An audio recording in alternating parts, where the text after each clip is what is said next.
Before we get started, I'd like to acknowledge the Gadigal people that are the traditional custodians of the land where I'm located today. And I'd invite any of you to who wish to acknowledge the traditional custodians of the land where you are located by writing in the chat. I'd also like to pay my respects to elders both past and present and extend that respect to other Aboriginal and Torres Strait Islanders who are present here today. I'd also like to remind everyone that this session is being recorded.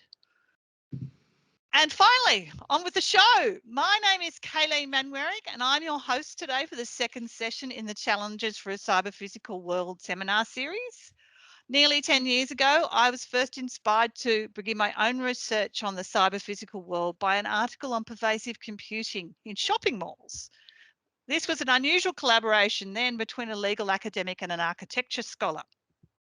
The necessity for interdisciplinary understanding and collaboration in this area has only increased since then. So this series is intended for anyone who recognises the need to learn about challenges in a cyber-physical world from a variety of disciplinary perspectives. So on behalf of the Allens Hub and the IEEE Society on Social Implications for Technology, I'd like to welcome you all here today. But moving on to the interesting part, welcome to today's session on artificial intimacy. What happens when involved mind and old-fashioned cultures encounter 21st century technology? It's my very great pleasure to introduce Scientia Professor Rob Brooks as your speaker. But if I was to list all of his achievements, we'd be here for the whole hour. So we've only got time for some severely edited highlights. Rob is the Professor of Evolution and Director of the Evolution and Ecological Research Centre at the University of New South Wales. His new book, Artificial Intimacy, Virtual Friends, Digital Lovers and Algorithmic Matchmakers, has been hailed as a great example of how to use an evolutionary perspective on human nature to illuminate an emerging, evolutionarily unprecedented area of modern human life. His first book, Sex, Genes and Rock and Roll, How Evolution Has Shaped the Modern World, won the 2012 Queensland Literary Award for Science Writing. He writes a regular column for The Conversation called Natural History of the Present on how an evolutionary view can help us understand our modern world and the lives we lead. He also received the 2013 Eureka Prize for Communicating Science and Research. So we're going to let Professor Brooks speak, and then we're going to have time for questions after that. Since we're a large group today, it's going to be the easiest to manage that through the chat. So please put your questions in the chat at any time. And at the end of Professor Brooks's talk, I will be going through the chat and presenting the questions to Professor Brooks. So thank you, Rob. Thank you so much, Kayleen. It's such a pleasure to be speaking here and to have this chance to talk to people from Allens Hub in particular. It's slightly terrifying because I must stress at the beginning, the technology is not really my specialty or my thing at all. I'm an evolutionary biologist. I study the tensions between cooperation and conflict that infuse the living world, especially those tensions around sex and reproduction and family living. And for some time, I've been sort of struggling to write a book about human nature and its relationship to culture, and really struggling with it. And then during that time, I was lucky enough to run a program here at UNSW called Grand Challenges, where I got to work with so many of the university's most impressive minds. And one of our Grand Challenges concerned living, how to live with 21st century technology. And that was led by your director, Professor Lyria Bennett-Moses, and working with Lyria and with, you know, so many incredible UNSW colleagues and then outside people, some of whom will get a bit of a mention today, really gave me a view that what we should be looking at if we're interested in human nature is not just the past, but also how that and culture interact, not just with each other, but with the enormous changes that are being wrought by technology, particularly technologies like robotics, and virtual reality, and most of all, artificial intelligence, because they are starting to have an effect on our social and interpersonal lives. And so I will give you a bit of a tour of that today. If it seems a little weird and if there's some uncanny valley stuff going on, it feels a bit strange because I've had the traditional slide trauma, which is why we started a little bit late. And so Kayleen is driving my click-intensive PowerPoint deck. So Kayleen, could we have the first slide? I might put my hand up or something like that for clicks and just hope I sort of anticipate them correctly. Or the next slide. There we go. So what do I mean when I talk about artificial intimacy? I really mean, generally speaking, when machines push our evolved social buttons. Not a watertight definition, but I also talk about a class of technologies which I call artificial intimacies, and I divide them into 3 different groups that are overlapping, and of course, like all Venn diagrams, highly artificial distinctions. I'll run off the notes on my computer, so I'll look sort of off to the right from time to time. So that slide's just perfect. So the 3 classes that I've distinguished are digital lovers, which is the one everybody's interested in the newspapers and the like, because that's where the sex robots live. And then there's the virtual friends, which I think are going to become the most important and consequential class. And then the algorithmic matchmakers, which are the ones that are very much already reshaping all sorts of behavior. Can we have a click of the slides? Yeah, sorry. So you're going to work just as hard as I am here. Click again. Okay, perfect. So here's a bunch of things that I've envisaged. The things with ticks next to them already exist in some form at the moment. So the sex robots that I started off with, they don't really exist in any profound way. But right now we have what I call sex doll bots, which are really sex dolls with a little bit of movement and a clunky chatbot built in. But I think that the big promise will be for that technology and for other sort of virtual reality equivalents of that will be when the virtual friend technologies that allow by which machines can learn how to interact with us socially, sort of on our terms, are mixed with the digital lover technology. And I think that will be a very interesting, exciting, potentially terrifying world. Let's go to the next slide. We begin here with Sherry Turkle, who's one of the most profound thinkers and authors about the interactions between people and technologies, social technologies. And she wrote in the New York Times not that long ago, 2018, there will never be an age of artificial intimacy. Robots, she says, may be better than nothing, but they still won't be enough. And I plead no contest to the fact that they might not be enough, but I think that sometimes better than nothing is better than nothing, really. And I think a lot of the discussion I'll talk about today is, firstly, a lot of the technologies will learn how to interact with us whether we like the end product or not. And secondly, there's a great deal of that's missing in people's lives, and that some of those gaps I think can be filled and will be filled in a fairly chaotic way by technologies. So the area that I do my own research in is more up at the top of those 3 bullet points, the evolved sexual and social traits. And those traits, the ways in which we build relationships and conduct our relationships are really iterative and in many ways algorithmic. The algorithm is designed by natural selection to solve adaptive problems, how to find friends, how to build allegiances, how to build trust, how to find a mate, how to cooperate with them in order to raise a family. We've known for some time, at least since the 1960s, that computers are social actors, that people are very happy to anthropomorphize and to treat machines as if they were to some degree human, even when they know explicitly that they aren't. And machines are getting quite good at emulating and mimicking those evolved social algorithms.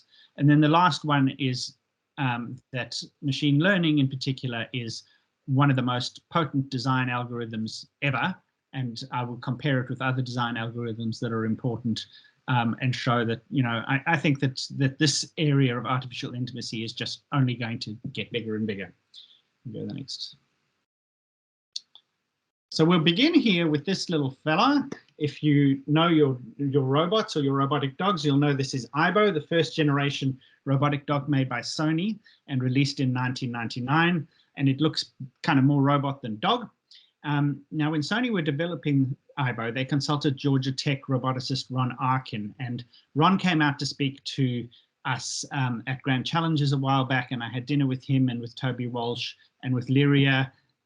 And we had a bit of a discussion about his work with Aibo. And he said at the time, while I was still busy thinking about how am I going to shape this book, he said at the time, you know, I'm not too worried about sex robots, which a lot of the discussion been about, but what I am worried about is when robots learn to do intimacy, because of what I saw when we were working on and advising Sony and consulting to them about the development of this Aibo program. He and his team basically studied how dogs behave. They did what I would do as an animal behavior expert, and they looked at how dogs interact with humans and how they get our attention and show affection and basically how they make us fall in love with them. And they were basically tapping into an ancient evolutionary story. And that is the story, click please, in which humans domesticated dogs. So dogs come from grey wolves domesticated in East Asia and South Asia, probably in a number of different domestication events that then came to be kind of mixed up once, you know, dogs became more widespread. Wolves are already quite social animals. They have some social skills because they work in packs. But they can be, especially around humans, flighty and stressy, and they can snarl and they can bite, especially if they think they're being trapped. But starting about 30,000 years ago in Southeast Asia, people would tend to tolerate the less snappy, snarly wolves. As long as the wolves caused no harm, they kind of didn't mind having them around. And I think they probably chased off, you know, bigger, nastier predators. That was one of the things. And humans started to not really mind the slightly more social wolves and, you know, occasionally share food with them, etc. But every time a wolf bit someone or killed someone or hurt someone, that wolf would be either banished or destroyed.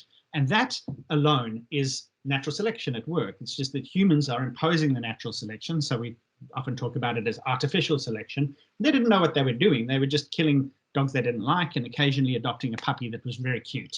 And that was kind of playful.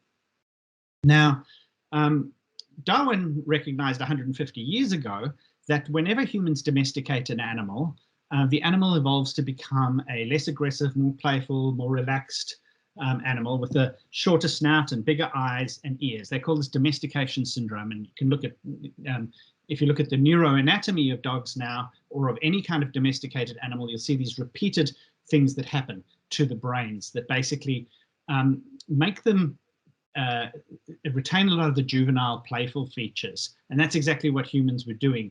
As they were domesticating dogs, they were basically extending puppyhood into adulthood.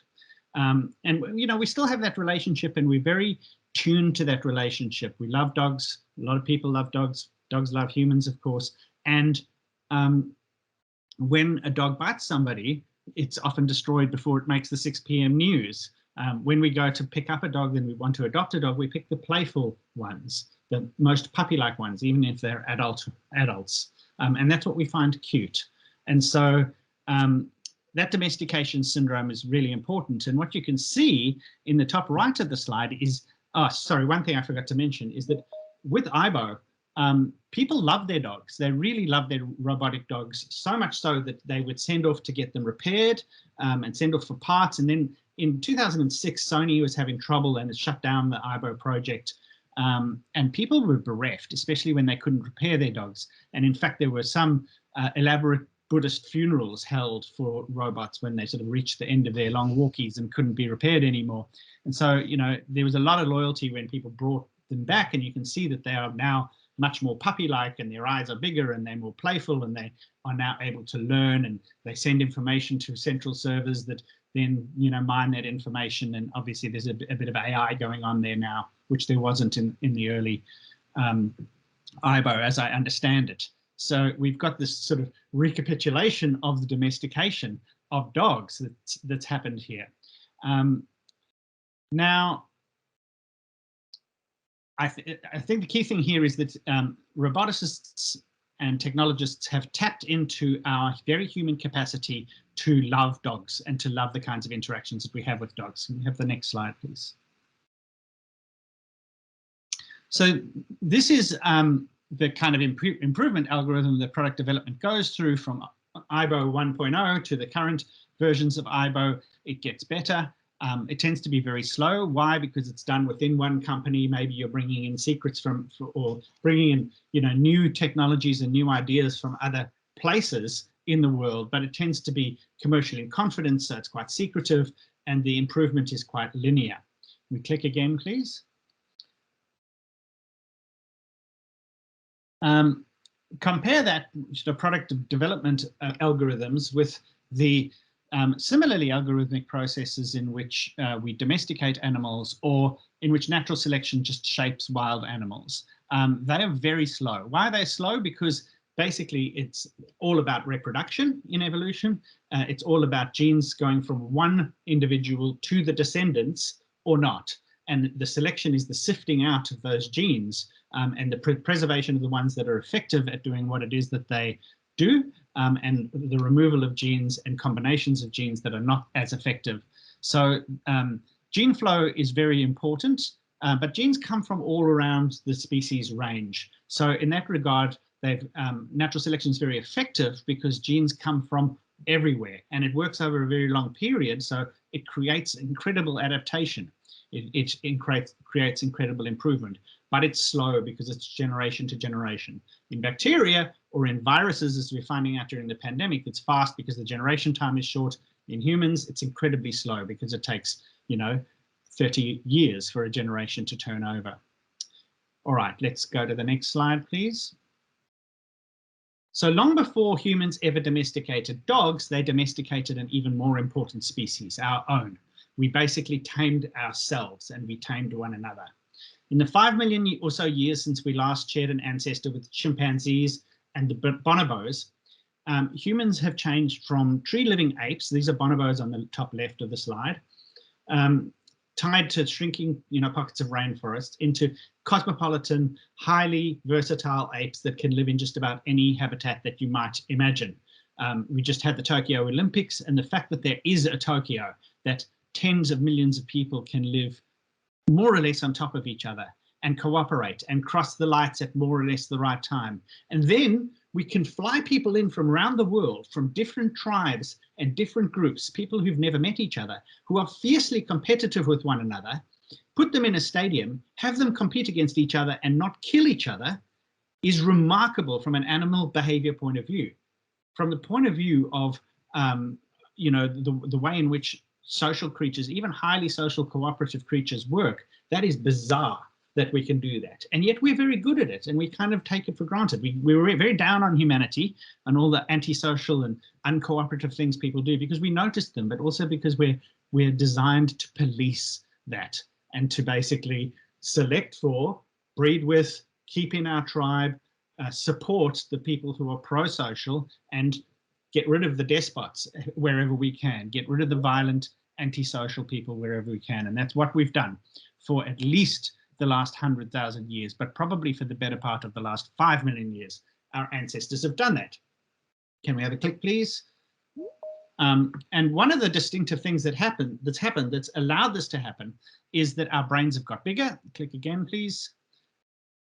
Slightly less obvious or less often talked about is the fact that men's testes have got much smaller and women's ovulation has become more cryptic.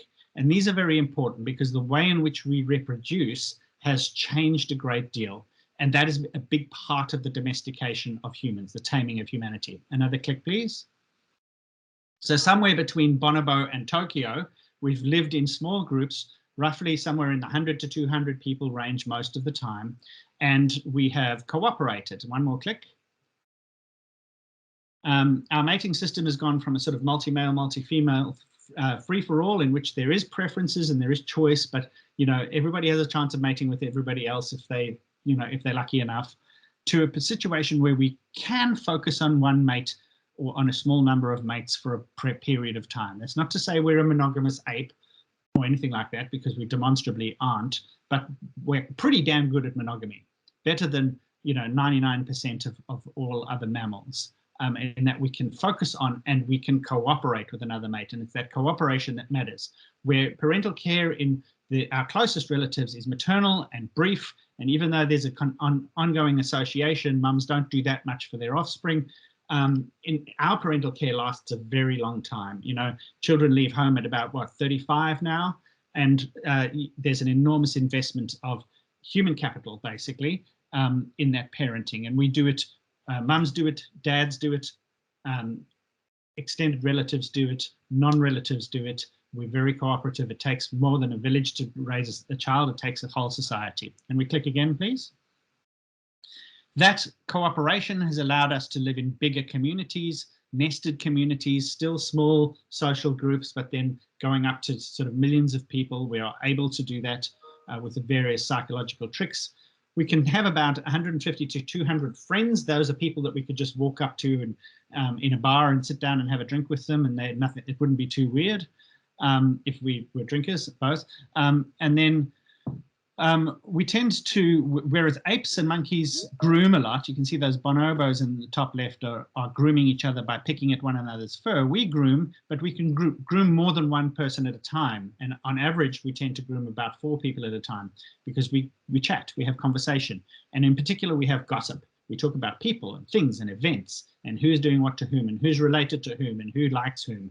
And those things are actually the full engine of our cooperation. And that is why our brains are so big. More than anything else, it's that capacity for language and for more sophisticated language that's driven the evolution of big brains and allowed for cooperation and all the amazing things that we do. All right, so let's go on to the next slide.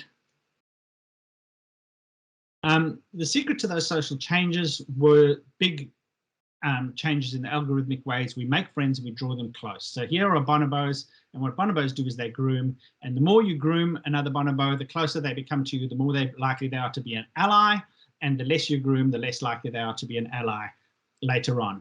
And Robin Dunbar has done a lot of this work, and much of the next few slides is based on Robin Dunbar and his collaborators' work. And basically Dunbar has shown that the bigger your group size is, the larger the neocortex is, which is the big folded outer part of the brain, because that's the part that allows us to gossip and to chat and to understand relationships and to understand, who owes what to whom. And sorry, can we have one more click?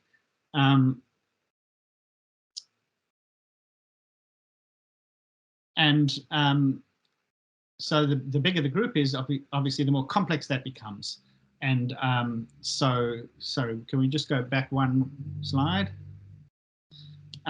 Yeah, the bigger the group, the more possible interactions, the more complicated that becomes, the more demanding it is. So there's a cost in terms of brain size, in terms of headspace, on how social a species can be.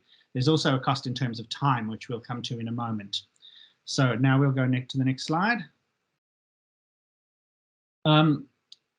In humans, Dunbar has shown, infamously according to some people, that we tend to have a range of nested relationships, and they begin with our very, very close relationship with our romantic partner or our best friend, or if we're very lucky, one of each.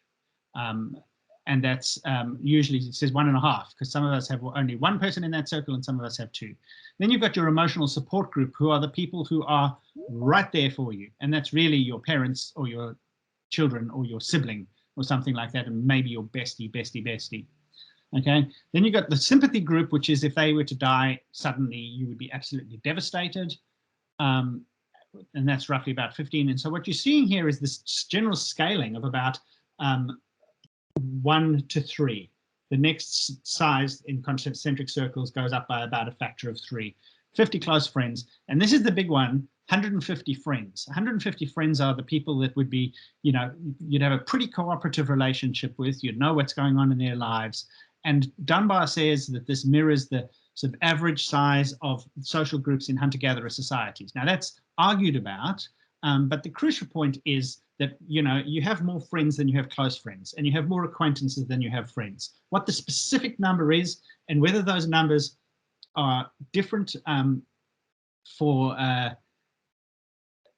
different people, because some people are more social than others, those are interesting questions and worth arguing about, but there is a constraint.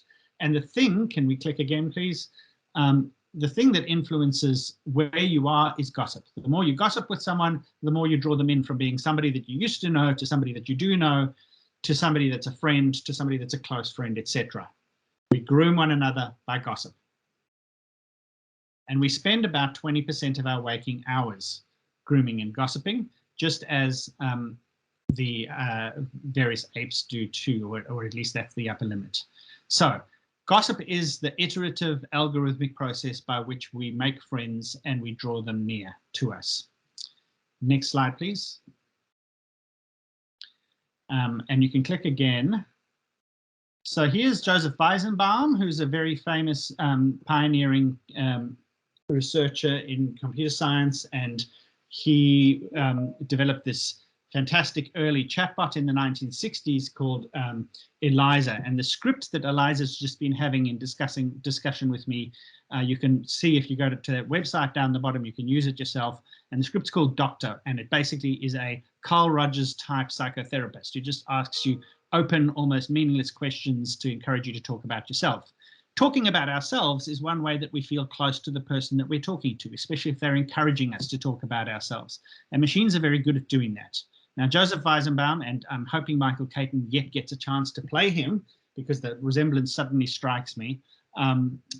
So, you know, maybe Australia can make that when we get a movie industry again. Nonetheless, Beisenbaum showed and was staggered basically by the way in which people would start to treat Eliza as if it was human. He actually said in one of his papers, once my secretary, who had watched me work on the program for many months and therefore surely knew it to be merely a computer program, started conversing with it. After only a few interchanges, she asked me to leave the room because it seemed like I was violating the privacy. The last bit are my words. So very short exposures to simple computer programs can induce very powerful delusions of genuine social interaction. And we've known this since the 1960s. Computers are social actors. All right, let's go to the next slide. Now, intimacy is just, you know, uber friendship, really.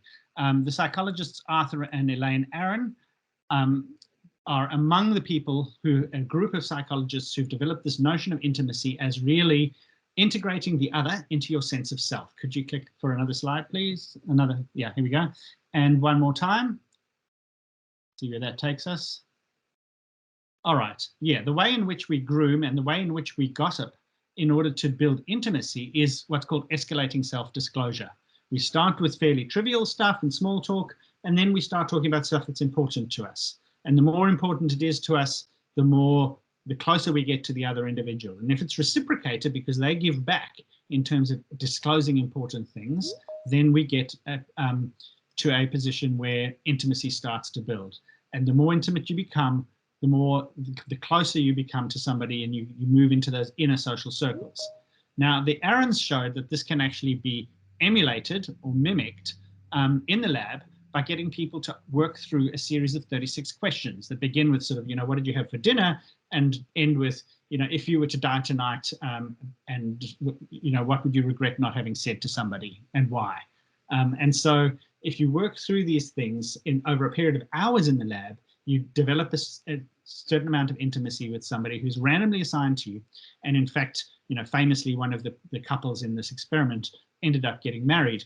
Now, of course, machines can do this. Firstly, you can download an app and you can work through these 36 questions if you like. There's a lot of apps. They don't all attribute it to the Arons or to anybody at all, but they do charge for it. But nonetheless, 36 questions that, you know, are just one of those ways of establishing intimacy in a kind of a pre-prepared kind of a way. Can we click again, please? Now, we know that when computers, if people are working on doing an experiment on a computer, on a computer terminal, and the computer terminal says, hey, look, I've got a few bugs in my program and I'm a bit slow today, or something like that. You're disclosing a vulnerability, even though we know it to be complete nonsense. And, you know, if they really thought about it, the users would know it to be complete nonsense. But nonetheless, it's disclosing some vulnerability about itself. Then you get people to, you know, get up and move around the room, etc. And you either put them back with the original computer that disclosed that to them, or with another terminal. and people will disclose more things to the terminal that said it was vulnerable. So we know that basically machines can emulate this process of escalating self-disclosure. And that's, I think, a very important insight for the future of human grooming. Can we go to the next slide? Because social media, one more click, please. Social media are now in this landscape by which we are making friends, drawing them near, becoming intimate. The gossip that we do with one another is now often done on social media. And social media companies, of course, are able to keep the data of what we say. And machine learning algorithms are able to learn from those data what keeps a conversation going, what keeps somebody interested, what draws people into self-disclosures, including what kinds of disclosures draw people into self-disclosures. It now seems like a very straightforward proposition. Obviously, you know, lots of data, lots of clever programming, etc. But it's visible, it's very visible, just how possible it is for social media companies and for their machine learning algorithms to learn the secrets of friendship grooming and of gossip and of establishing intimacy. And they won't need the Aaron's 36 questions because there are always going to be more efficient ways out there. They can just learn from what works on us. And what works on a person like you might be might be different from what works on a person like me. So we can have personalized outcomes from this. So we're going from a position where the social media platforms start out as facilitating our gossip, but we already have Twitter bots interacting with us. We already have bots on all sorts of other platforms, and the potential for them to become actual genuine social actors that learn how to coax us into intimacy and then to do with that intimacy whatever it is that those algorithms are optimized to do is very real now. So we're right on the cusp, I think, of having genuine virtual friends. Those virtual friends might be counselors, they might be genuine friends, they might be sales people, they may be political candidates or trial balloons for political candidates. They could be catfish, they could be all kinds of abusive personas, just like we have in normal human social interactions. All right, let's go to the next slide. So I kind of jumped the gun a little bit on this point here, but obviously animal learning and human learning are much faster than natural selection, domestication, and product development in terms of learning. They operate often on, a time scale of, parts of a second. They can be incredibly fast and they can be incredibly powerful because no longer are we talking about linear flow of genes. We're talking about we can learn from peers. We can learn from anybody who's older than us. We learn from people who are younger than us. And because of human culture, of course, and written culture in particular, oral cultures, we can learn from people who are no longer alive and who haven't been alive for many, many generations. So these are also improvement algorithms, but they're incredibly effective. And the most important, I think, algorithm in the future is going to be, or in the current day really, is machine learning. So can we have the click, please? Machine learning has the potential to be super fast, but it depends on the data. It depends on who has the data, what the quality of the data is, what it looks like, etc. But think about it from the point of view of the differences between natural selection and product development. Natural selection genes come from all over the species range, and then with human learning, they come from all sorts of different individuals, not necessarily relatives. And if the data is, siloed, the machine learning is much more restricted than if the data is, shared across all the major tech companies. So I don't really know a tremendous amount about that other than to know that that's an issue, and that's what keeps a lot of the people who are probably in the audience up at night. Let's go to the next slide before I bring us all down too much. So machines can push our buttons. They're learning to push our buttons. Let's click a couple of times, please, Kayleen. One more. So our matchmaker algorithms are already using machine learning to deliver us mates or long-term partners or one-night stands, or in the case of YouTube, just videos. Videos that keep us on platform, and often those choices that YouTube delivers. YouTube's an interesting example because the unsupervised machine learning that it seems to employ can deliver us things that we never even knew we were interested in. You know, I watched a few music videos and maybe a few instructional videos on YouTube, and next thing it's serving me up Russian slap fighting, which is something I've never heard of. I don't suggest you Google it, but boy, it's diverting for a period of time. You just have to keep looking at it. And YouTube is very good at that. So it's figuring out ways in which it might know us better than we know ourselves. Virtual friends, we already have the series and the Lexas. There are things like the MEND program for helping you overcome a breakup. There are confession apps, etc., with varying degrees of sophistication of artificial intelligence, but they're there filling that niche of friends. And then our social media, Facebook, Instagram, and especially now TikTok, I think, are going from being matchmakers, bringing us together with people, you know, yeah, you should know this person because all your classmates from school 40 years ago know this person, etc., to actually generating content and grooming us themselves. And that seems to be where they're moving from purely matchmakers into that middle ground of social medium and potentially friendly brands. All right, let's go to the next one. So I said that there was a headspace constraint, a cognitive constraint on how much time we can spend grooming. There's also, on how many people we can groom. There's also a time constraint. So the bigger the group size, and these are all different primate species, and this is, I think, some human estimates here. No, it isn't actually. I think it's a baboon estimate. Humans are not on this graph. But, and don't worry about the fit lines. The crucial thing is that with very big groups, you're approaching around about 20% grooming time. It doesn't go over 20% grooming time. Why? Because a primate that grooms for more than 20% of its waking hours is not going to have enough time to get food. It's going to starve. So really, there's this direct trade-off between, you know, staying alive and staying connected. Now, interestingly, if we look at social media data, sorry, I'm busy clicking away as if I had control. Thank you. If we look at social media data in 2012, there were about 90 minutes a day, which was about 8%, I think. I thought I had the numbers there. 8% of our waking hours. In 2019, it was 153 minutes a day, which was now 16% of our waking hours. So if you think we used to groom for about 20% of our waking hours, now we groom people on social media on average for 16% of our waking hours. So something's got to give there.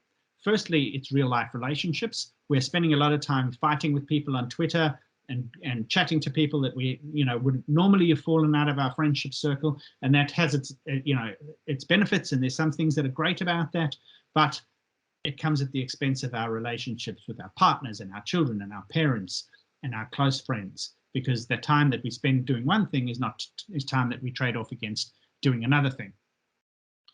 The other thing is that we're probably still doing a bit of that, and so we're probably exceeding 20% of our waking hours on social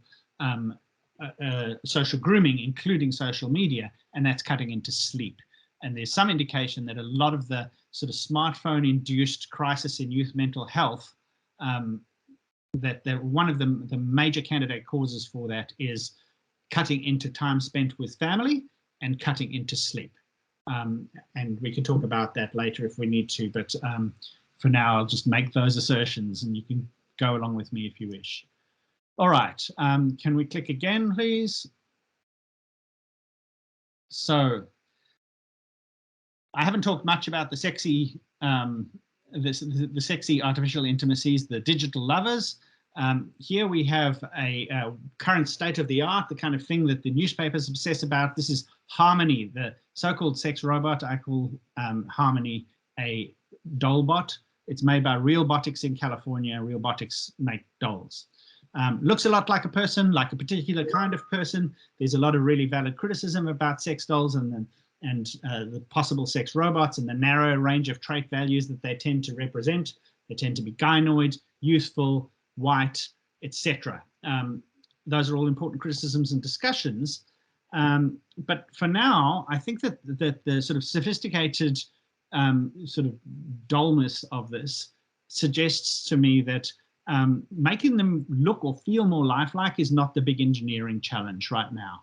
you know, we can figure out how to make them, and I think manufacturers will make them to whatever specifications people want, and that might even be going outside of humanoid forms. We don't need to be constrained by that, and probably won't be in the future as people get more relaxed about these technologies. But I think that the way that they will ever become proper sex robots, or you know, people might have more sustained relationships with them, and that's not to suggest they're going to be human replacing relationships, is if they get better at being virtual friends. And can we click again, please? And here we can really learn our lesson from the Nintendo DS game Love Plus. So, you know, game manufacturers and authors, especially authors of Choose Your Own Adventure, but, you know, authors of literary fiction too, they make us fall in love to some level, or at least build some kind of a relationship and emulate some kind of an intimacy with characters, with those characters, because in the novel it's an iterative thing, but we don't really get to do it properly in a properly interactive kind of a way. But in games, that can be gamified, and it can be gamified really, you know, in a relatively straightforward way. That is to say, it can be gamified without AI. So Love Plus, there is 3 characters, Rinko, Neni, and Manaka, and you choose one of them and you become a girlfriend of them. So this is very popular with young Japanese men. And those young Japanese men tend to be men who do not, you know, not particularly interested in having a girlfriend right now. They actually, this does seem to form something of a substitute for a relationship for a period of time while they're playing that game. And these girlfriends are very demanding of men's time. The men have to log in and they have to pay attention, and if they don't pay attention, or if they forget a birthday or an engagement or something like that, they, you know, the relationship gets frosty. So the sort of interpersonal stuff, and not just the happy interpersonal stuff, is gamified in this game, and people fall in love and take this very seriously. They go on vacations together with their Nintendo DS, or they go on big dates where restaurants will set up a whole night of Love Plus people, and there's just these dudes and their Nintendo's DS, and this seems to act as something of a substitute for relationships. It is no, you know, it's not the real thing. It's not as good as the real thing. It's not nearly as fulfilling as the real thing, and it's problematic in all sorts of ways. But for those people, it's filling a niche for now. Can we click again? Particularly for this Cell 9000, he was a player who famously married one of the Love Plus characters, Neni Anegasaki, some years ago. And there were lots of media stories about that. I don't understand, because the video of the wedding is in Japanese and with Japanese subtitles, and so I don't completely understand many aspects of, you know, how Neni came to knowing that they were getting married and you know, buying into the whole thing. But the story was that, as far as Cell was concerned, he needed one video game character in his life, and that was all. Click again, please. I was recently at a conference on love and sex with robots, and one of the speakers was this character, Dave Cat. Now, Dave Cat he describes himself as an idolater with 2 L's in the idol, and robosexual.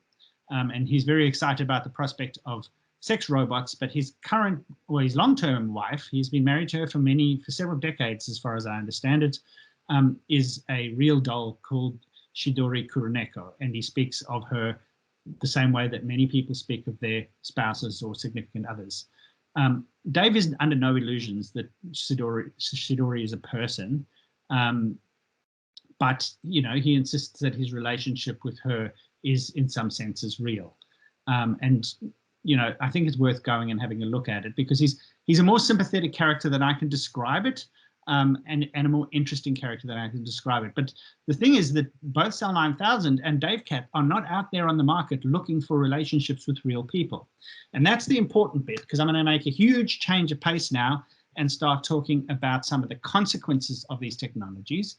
If you were to assume that to some extent these technologies can use up people's time and use up their headspace and meet some of their social desire to be in, you know, friendships or romantic relationships or sexual relationships, we can move on. And we're going to move on, one more click please, to the incels. Very unsympathetic characters.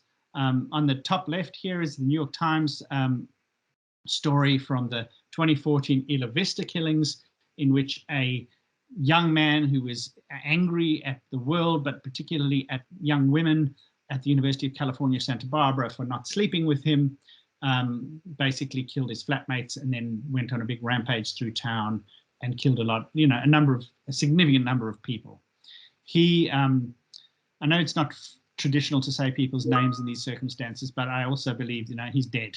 So he killed himself at the end of this, and he's not gaining anything from this. He became a bit of a unlikely sort of figure of admiration in the involuntary celibate community. He referred to himself in his various, raving manifestos as an incel, which is involuntary celibate, basically somebody who's not having sex, not because they don't want to have sex. And the top right is a character called Alec Manassian, who went on a rampage and referenced Elliot Rodger just before he did so on Facebook. And he drove a van through a street in Toronto and killed a number of people as well. So there's a real temptation here to draw a line from people like these two. There was a recent case in Cornwall in England, I think England's worst incel violence that, in recent times. And one can pull a few things out of this, but the people who do these things tend to be young men who are frustrated, incredibly frustrated at the fact that they don't have partners and that they seem to be frozen out of, any kind of mating market.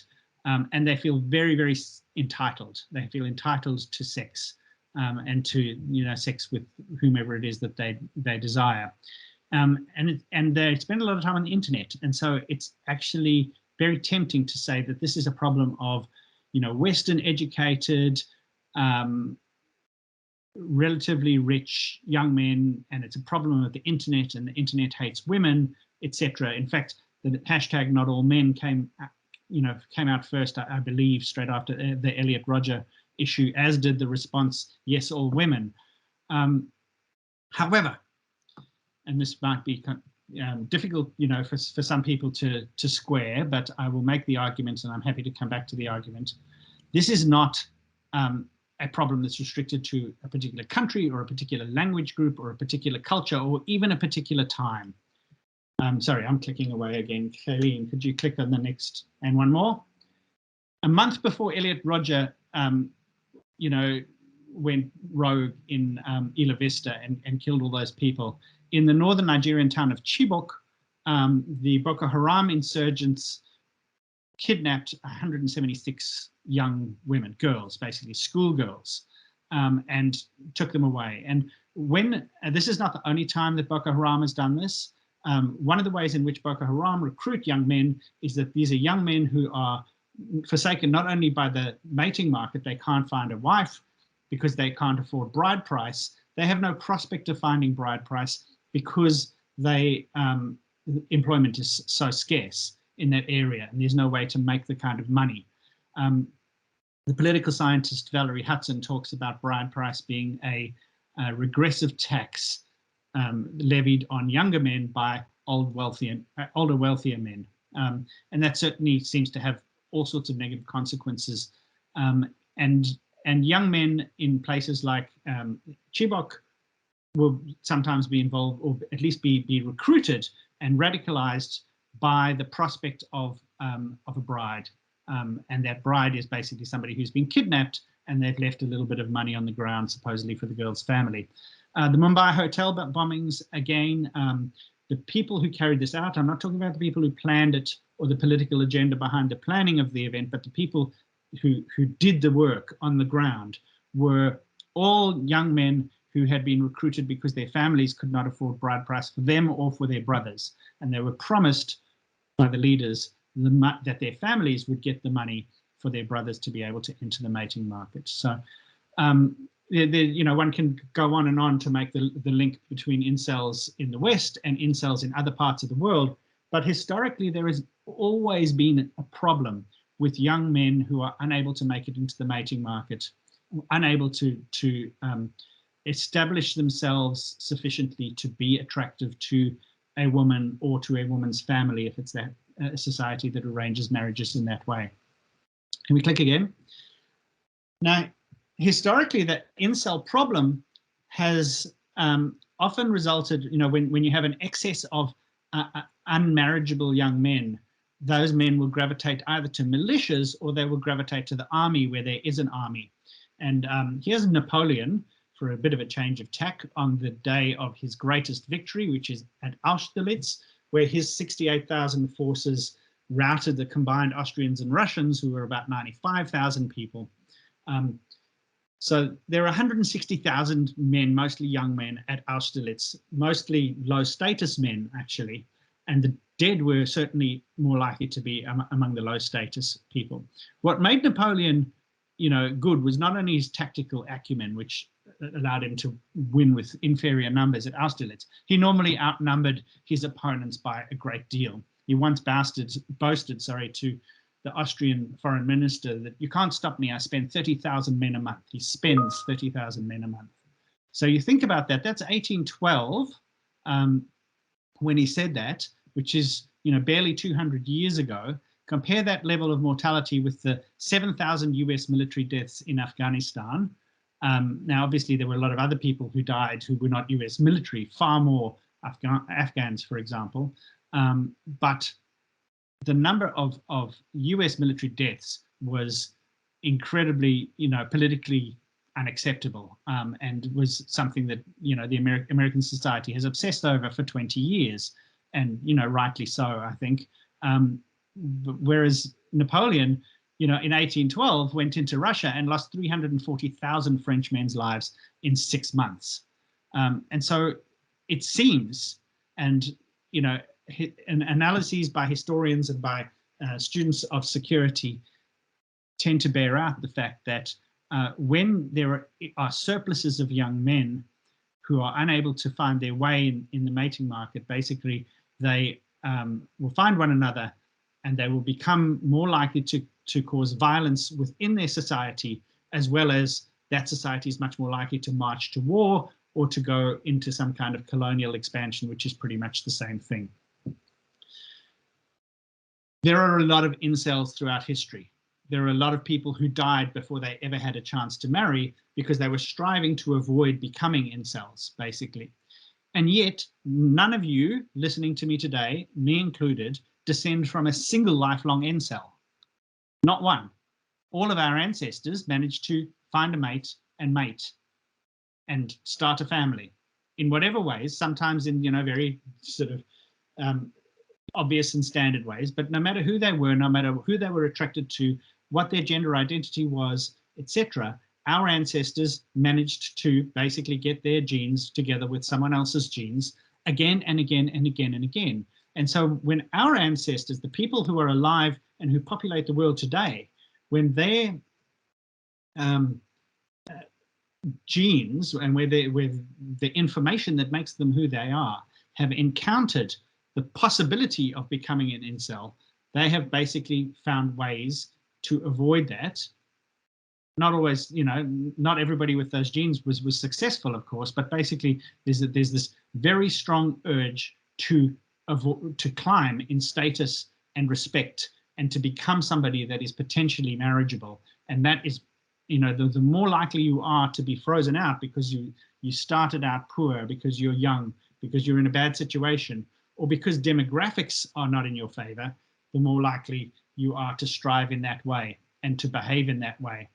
And so there's something to be gained about the incel mindset from that without being sympathetic to their ways and means. Okay, so if we click again, this issue, which I've kind of overcooked here because I'm now not going to have very much time, is what I call the problem with men. Basically, a big sex difference in that kind of frantic striving for status and respect and the willingness to take risks and the willingness to be violent about that causes a lot of the issues that exist with masculinity. But of course, not all societies are like that top left-hand one where there's lots of men who completely, who never get to mate and never get to have a family, and very few women who never get to have a family. There's a few men who have thousands of offspring, no women have more than 15 or 20 offspring in their lifetime. And there are three factors that influence this: sex ratio, whether or not you allow polygynous marriage, and certain types of economic inequality. Now, I'm going to have to click forward a bit here because I expanded a little too much on Napoleon. Only to say that when the sex ratio is very female biased, the world looks like a sort of nightmare for conservatives. Marriage rates go down. There's more infidelity. Men do less in the relationship, etc. There's more teenage sex. There's more unprotected sex. There's more sexually transmitted infections, etc. Click again. Whereas on the right-hand side, when there are an excess of men, it's a more sort of competitive, robust, men competing with one another kind of an environment. But it actually favors female mate choice. And the metaphor I'm going to use here is price, basically, where there is, in fact, we don't even need to go through that right now. I might just go through this. These are my collaborators, Candice Blake and Daniel Rutter-Butterham, on a paper where, if you click again, we've mined the internet and 6 billion tweets for information about incels to find out where the incels are doing what they're doing. Click again. And we've asked questions about, is it sex ratio? Is it the proportion of women who are single, the proportion of men who are single? Is it gender inequity? Is it income inequality that's causing local, local internet-based behavior? Or is it just that the internet hates men and that hates women, sorry, and that's why incels are all over the internet? So we click again. And what we found basically was through a fairly extensive analysis of American incel online activity that high inequality and male-biased sex ratios are the big predictors of how many incels are out there. And that is, when men outnumber women, then there are going to be a few men left out, basically. Same as when women outnumber men, there'll be a few women left out. So there's more frantic striving in a male-biased sex ratio, but there's more frantic striving when income inequality among households is high. That is to say, where the difference between the haves and the have-nots is high. Let's click again. That's just an image showing you how much incel traffic there was. It's not that important. And we've shown basically inequality and sex ratio are the most important things. I'd like to get down a couple more slides. Okay, so is there some kind of technological solution? I'm sorry to surprise you. That was a good one with Jordan Peterson there. Sorry to surprise you with a picture of Jordan Peterson. I'm sure that's not what you wanted to see when you came to the seminar. But anyway, how do we sort of diffuse this incel problem? The first possibility, and the incels say this, is reduce sexual inequality by basically making sure that there's one bride for every man, and it is a very man-focused kind of an argument. It can make monogamy great again. Now, there are reasons that societies that have allowed monogamous marriage and tried to outlaw polygynous marriage, which is one powerful rich man marrying many, many women, and therefore, creating a biased sex ratio, a de facto biased sex ratio. There are reasons that those societies are more peaceful and more cooperative.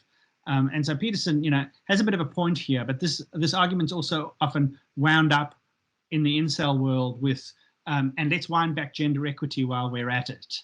Now, neither of those are really good suggestions as far as I'm concerned. Basically, what they're saying is what a lot of conservatives want to say, which is, let's just wind back the gains of the sexual revolution.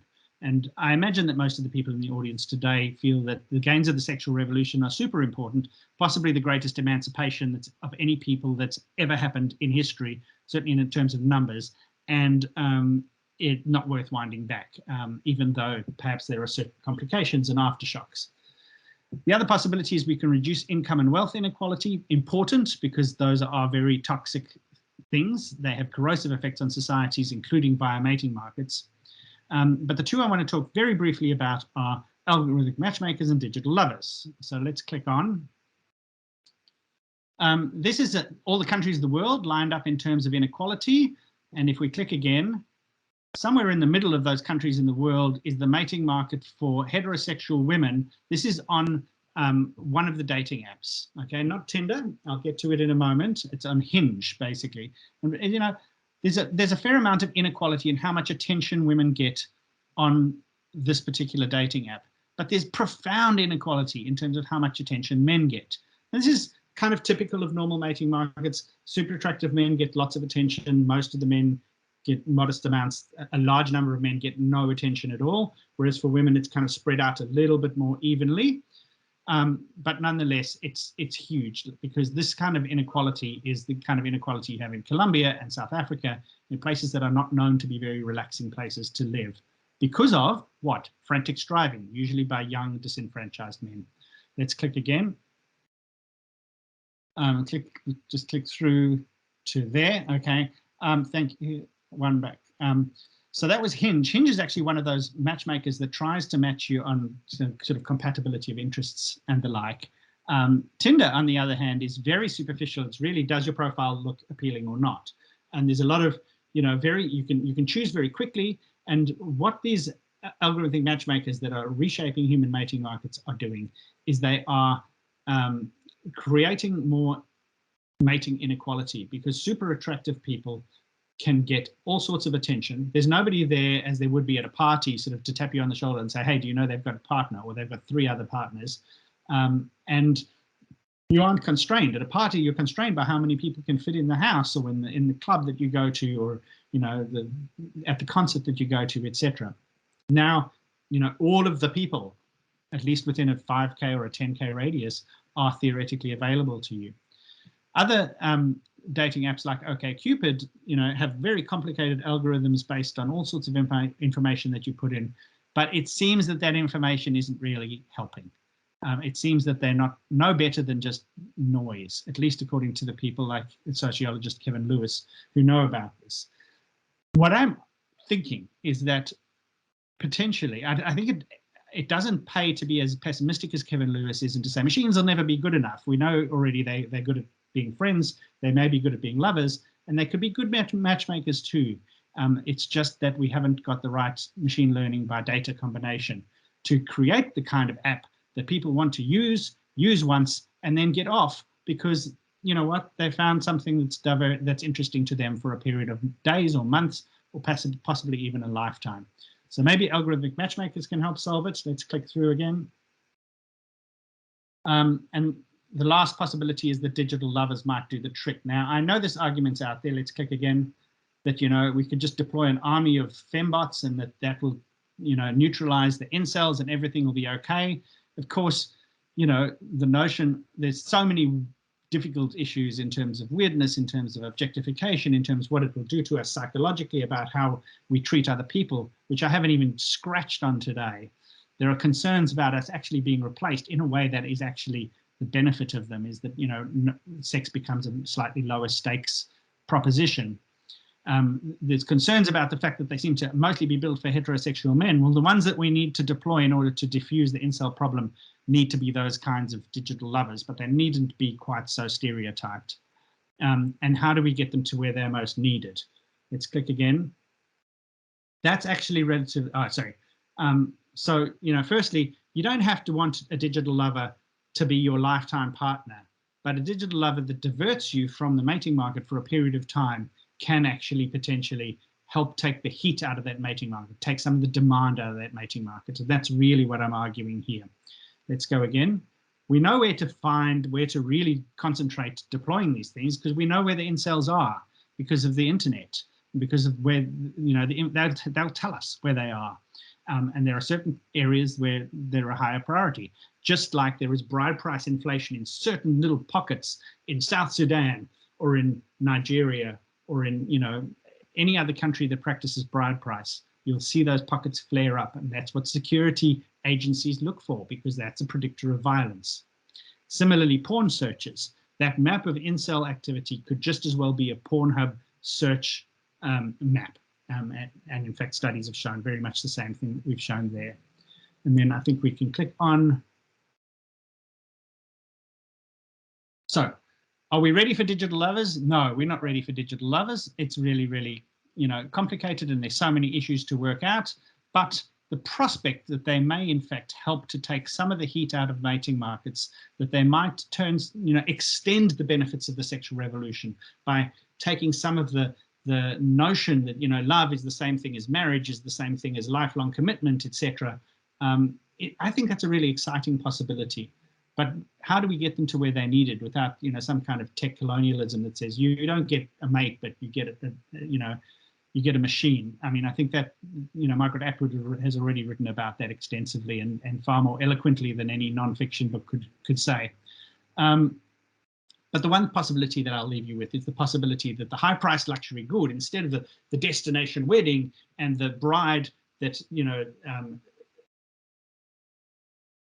wealthy, powerful, famous people, would tend to recycle every 10 years or whatever, or 5 years, etc. I'm thinking, Donald Trump type model people, that the high price luxury good shouldn't be a person.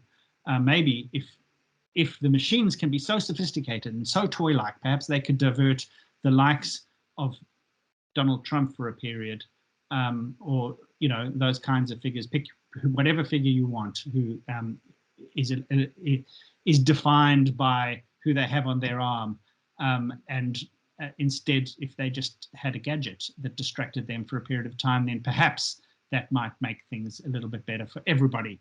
And I don't know. That's just a cheeky suggestion to finish off. And I appreciate your patience both with my slides and with my expanding in the middle. Thank you very much. Thanks, Rob. We are running over time, but I will actually pull out at least one question that is sort of a combination of some of the comments in the chat. And Right. I mean, your research has looked at a particular way, but where a lot of people have brought it up, and Trang Van in particular has given us some information about what's happening in Japan, about where are the women in this equation, the women who are actually using digital lovers, algorithmic matchmakers, or indeed sex dollbots at the moment. Where do they actually fit in what you're doing or what you're seeing, or what research do you think we need to do to look at the role of women in this piece? Well, obviously, I'm a huge for doing as much research as possible, and particularly for diversifying that research into different, areas and different uses and different forms of technology, and making sure that, in terms of users, we're covering as full an extent of human diversity as possible.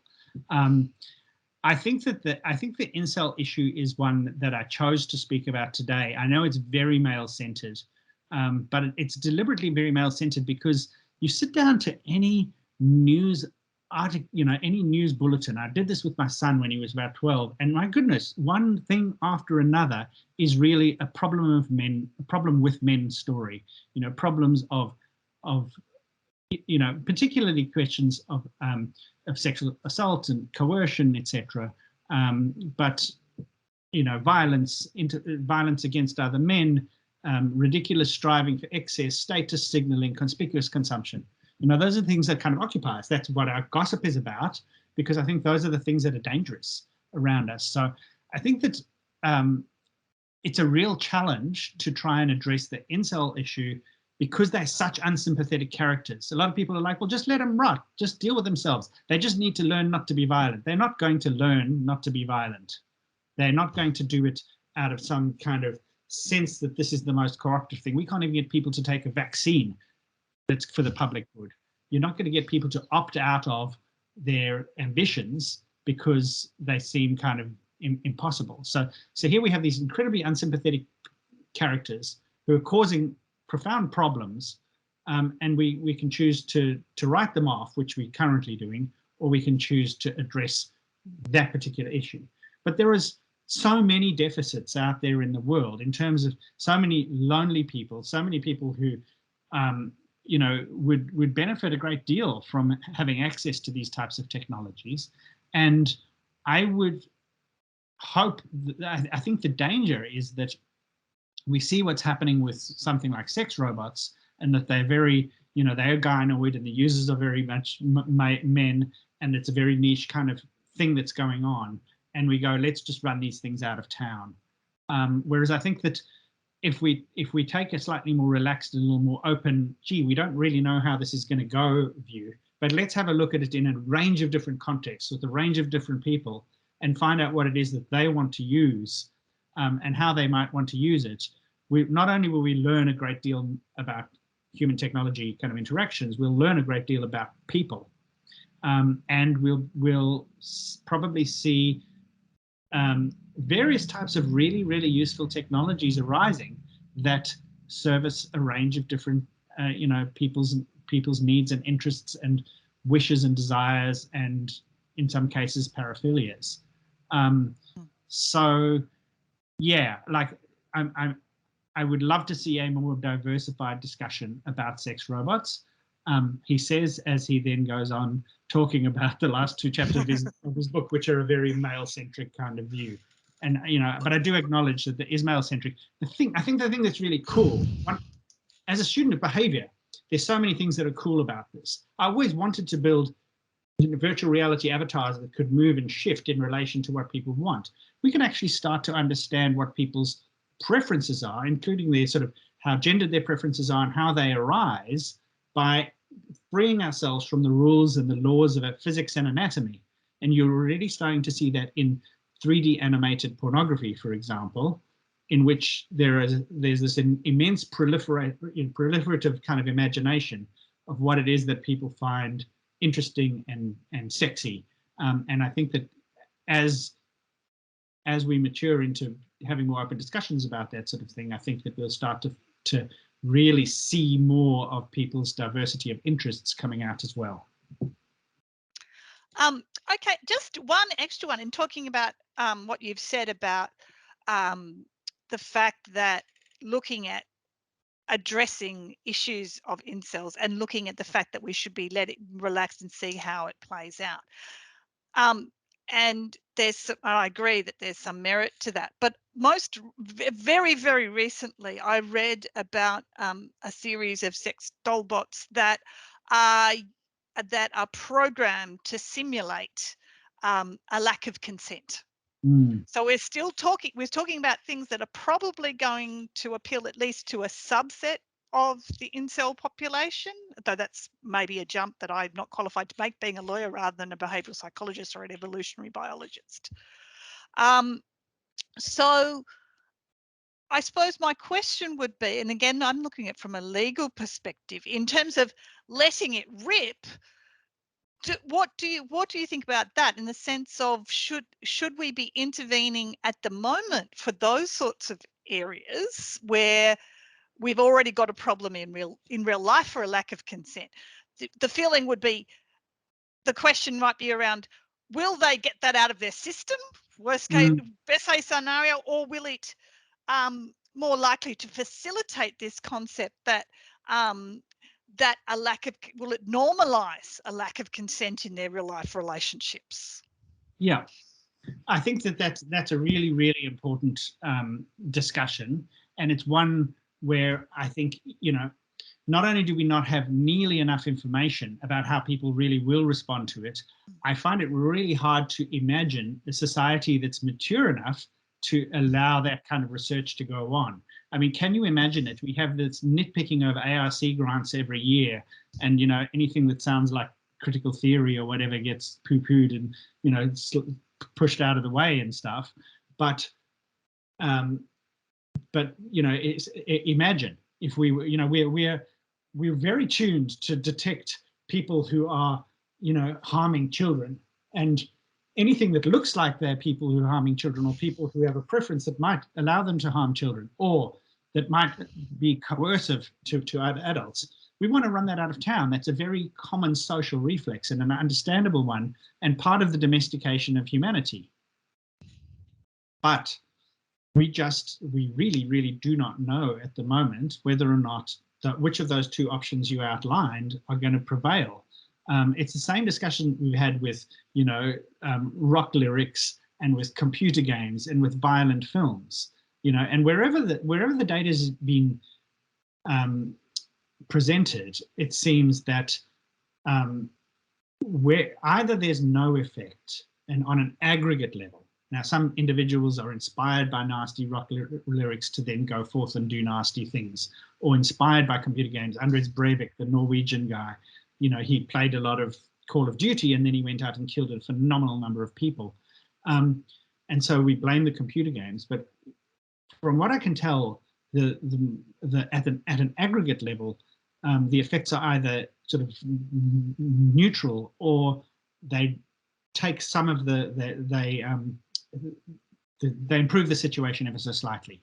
And they probably improve the situation because the time you spend playing Call of Duty is time that you're not out on the street wandering around with your, you know, AR-15 or whatever it is that you have.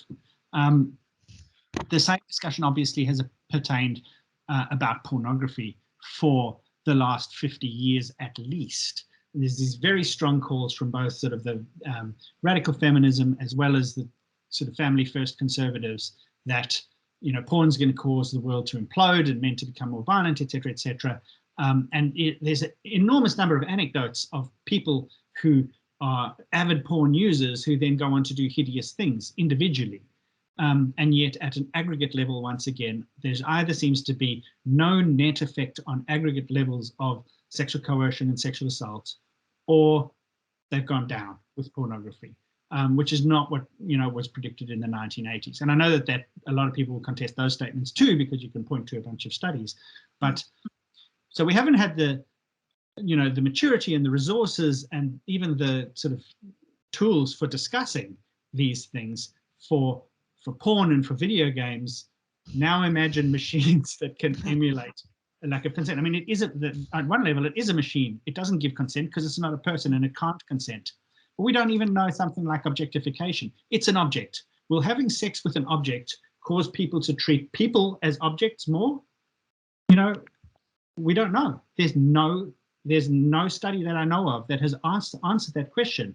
But what we do know is that what people will do with those machines is the opposite of objectification. It's anthropomorphization. They'll treat the object like it's human. How does it affect relationships? We don't know. I'd love to do that work. I don't see myself getting funded by it just yet.